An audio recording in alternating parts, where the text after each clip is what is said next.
yeah, so we just want to share how we're being able to use Delta Lake and be able to supercharge some of our apps as we're going through. This has not been like a 1 year journey or something. It's been kind of like a multi-year journey. So we've had multiple talks before in 2022, 2023 about how we've been using Delta Lake and how we have basically shifted a good amount of our workloads onto Delta Lake. So today is going to be more of an update on some best practices and also some of the modeling guidelines that we have chosen to do this. Just some brief context without going into what we do overall. So we have an inbuilt customer data platform. This is basically going to be assimilating a lot of first-party data across a lot of different sources. So this could be like the fire hose or the clickstream that you're getting from the various browser data, etc., or your mobile SDK data, or it could also be your CRM and any other source of data, but again, first-party data. These all could be keyed off of various different identifiers. Now, all of this could come in multiple other formats. It could be JSON, Parquet, Avro, anything, right? But internally, we have one standard format, which we call XDM, which is like a proprietary JSON format, which we are able to map all the different types of data that you get into this JSON standardized schema that's coming into the platform. Now, once it gets into this part, we want to enable a lot of different applications, which is how do we collect all the different data that's coming from these various sources and keyed of various identifiers into our hot store. And this is what we call a unified profile, so or a profile 360, so that we are able to assimilate all this different information into one single view. Now, once it gets into this single tenancy system, then a lot of downstream systems gets activated, and this could be things like activation or segmentation or stats generation, etc. All normal commoditized stuff right now. Now, what's interesting about this whole thing is that we have various different identities on which this data is keyed off of, because your CRM data could be keyed off of like your CRM ID or your email address. Your web browser could be traffic could be keyed off. If you're authenticated, could be your CRM ID, your email ID, or it could be anonymous, let's say other cookie IDs or anything else that could be coming any from your data partners or ID partners.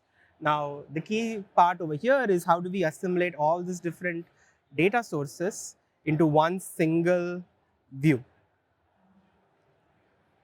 Now, what could be some of the complexities in this thing, right? Like I said, this is not like a purpose-built solution just for Adobe, right? This is something that is an actual solution that is sold out to various other customers. So like company foo, company bar, all of them could have various different schemas. And even within a single company, you could have various different sources which have different schema. Now, the problem with JSON as such, as a standardization, or YAML or anything else that we take it, is we have a lot of nested fields, which makes it very hard for processing as such. Now, added to the nested fields, you have arrays and map support that you have to kind of have to deal with. If it's a simple CSV that you have to load and you have to process, then it's not exactly worth anyone's time to be sitting in this meditating for. And on top of this, the schema has to constantly evolve, because what the schema that you're sending in for clickstream data today need not be the same schema that you're sending in for tomorrow, right? And adding one more level of complexity is you have different sources. And in this context of sources, what I mean is you could have different, it could be the same data could be coming in from batch or from streaming. Now, optimizing for both these different types of scenarios are completely different. Now, what's the scale that we're kind of talking about, right? The way that we have actually grown to, the updates on this slide, we're kind of going with 1 to 2 trillion rows of changes a day. Each of the tenants or the customers that we have, they have tens and billions of rows. We are managing petabytes of data under our active management, not archival data, something that you keep and throw away. This is operational data that you are querying on a daily basis. And on top of it, in terms of showcasing what our ingestion pipeline looks like in throughput, we can scale up to like a million RPS in a multi-tenant system, not just in a single tenant system, right? And then all this data that's flowing in has multiple train stations as it's flowing through. One could be segmentation, so that you can have different users segmented into various paths so that you can activate them. And also you have things like the actual pure activation cases, or send it to Facebook, send it to Google, etc., and so on. Now, getting to the meat of the architecture itself, right? How is Delta Lake even playing a part in this whole ecosystem? Our initial methodology was to be able to support both real-time and batch use cases. For the real-time part, we were sending it to a hot store, which is a NoSQL-based store. Now, once the ingestion completes, whether it's streaming or batch, it completes into this hot store. An application-level change data capture message is sent to the Kafka pipeline. This is nothing but another version of how we use event sourcing. One method that we did consider was to use the CDC message generated from the hot store itself, but we wanted to be agnostic to whatever the hot store provides, because tomorrow if we were to move to a different hot store, that might not have the same functionality. So we ended up choosing something to be more agnostic. So we went more on application level change data capture message. So every single mutation that is done, an insert, update, or delete to any record on that hot store gets emitted as a CDC to the Kafka pipeline, which can be consumed downstream.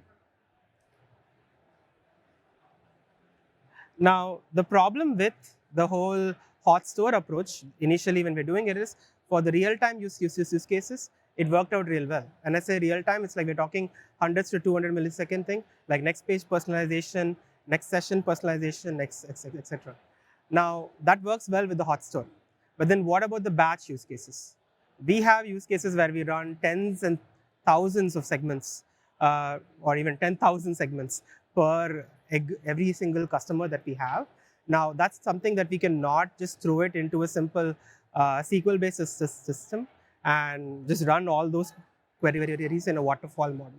So instead, we created our own engine to be able to process all those sorts of data. And that's where Spark comes in.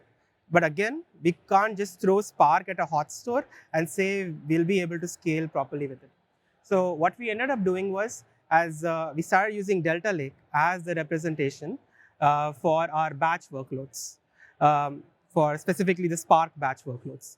Now, from an initial standpoint, Delta Lake did not exist. So we had to backfill the data from our hot store into the Delta Lake raw table, as we would call it. And this, every single table is stored on a per tenant basis. Now, the change data capture itself is every change data capture message is tagged with a primary ID and a related ID and the list of fields that are there. Now, this basically goes into something that we call a CDC dumper, because like what I said before, this is like system that is scaling up to, let's say, 1 million RPS. Now, you don't want this system to be blocked. So what we end up doing is we created a long-running structured streaming application whose job is just very simply put, take the CDC message and dump it into what we call a staging table.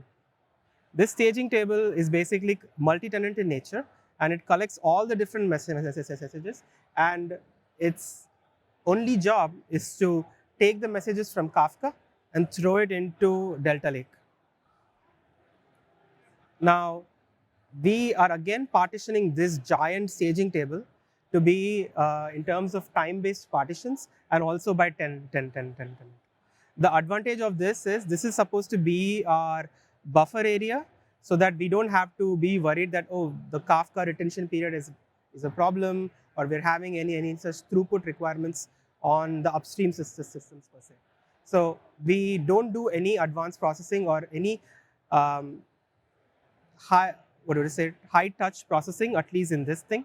Is just meant to be a simple pass-through system. And then we have multiple Spark long-running processes, which basically picks up the data from the stage table, and it is able to upsert and delete and insert into the raw table. The backfill process just has to run once, and after that, the rest of the changes, all the mutations are basically captured in the staging table, and they get promoted up into the raw table. Now, to add more color to this, we will be going into these two sections in detail in the next few slides, but we basically implemented a locking mechanism on top of the raw tables, as well as we have a way to keep track of what was ingested into the stage table so that it serves as a work log so that the rest of the downstream systems can use and scale accordingly. So before we go into those parts though, just some callers for the staging tables itself. So this basically helps us, this has solved a big problem for us by taking in a fan-in approach instead of a fan-out approach. All the different tenants that we have, the thousands of tenants that we have, all their data is getting fanned in into one single place. So we have a single work queue and a work repository so that we can take and process that. And we have centralized all the reads into that CDC message. So we don't have to worry about capturing the intent of what a change is to a logical record as we are scaling out. And an important thing to note is this staging table is an append only table. So why it matters quite a lot is when it's in the blind append mode, there are no conflicts. So you don't have to worry about, oh, two different writers wrote to the same partition or something that happened, because again, the speed is essence over here. So we kept it in a complete append-only mode. And because it's time partitioned, any old partitions can be dropped without affecting the current read performance that is there. And it also helps add an extra buffer layer where we can do a little bit more simple validations of the data before it can be promoted into the raw table. So a logical view of the stage table is kind of over here, where like for the different time partitions that we have a bunch of CDC records that is over here. Now, we maintain another map, which basically tells you for a particular tenant, what is the mapping that we have so that we can track progress as data is getting in. What we have basically done on top of this is we have implemented a two-phase commit protocol,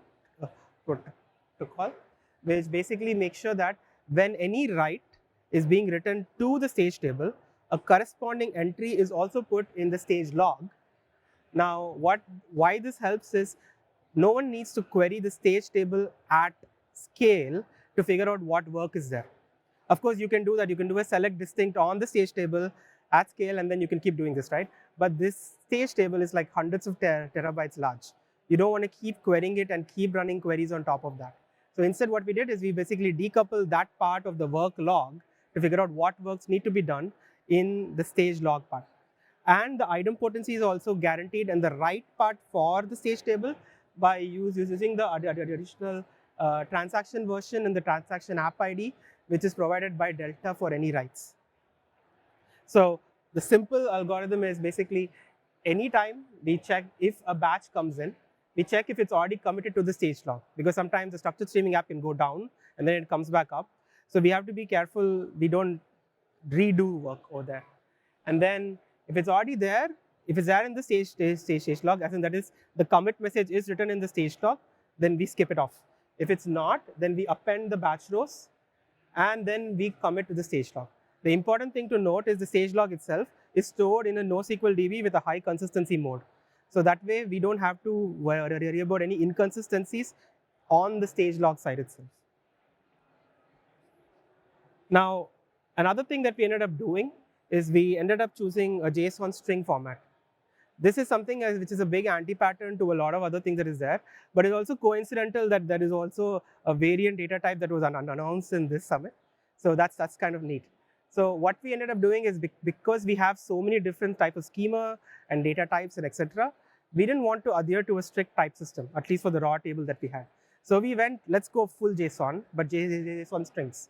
So now we didn't have to worry about the heavy-handed struct evolution.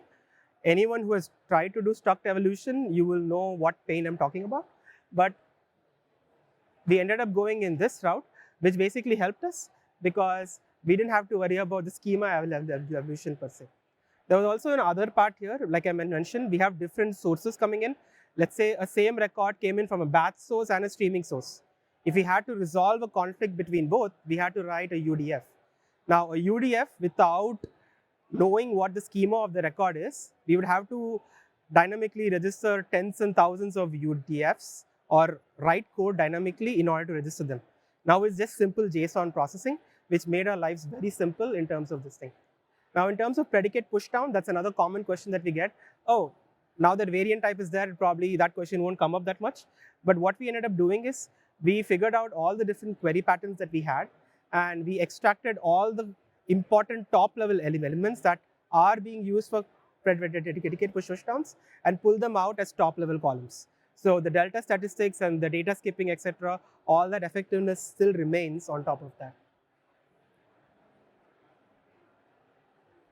I'm not going to go more on this part, but I want to skip more into how we actually scale the writer. And this is basically how we are actually going into what kind of a locking mechanism did we actually put in. We didn't go fully, what do we say, fancy in terms of liquid clustering and everything. Remember, this is something like a 2-3 year, we've already been in this journey for a while. So we stuck to simple Hive style partitioning because we basically know how the data is laid out. It's not bring any data in, right? So you can think of it as like from the root level, you have multiple record type partitions, and within each record type partition, you have multiple source type partitions. And then within those source partitions, again, you have time-based partitions.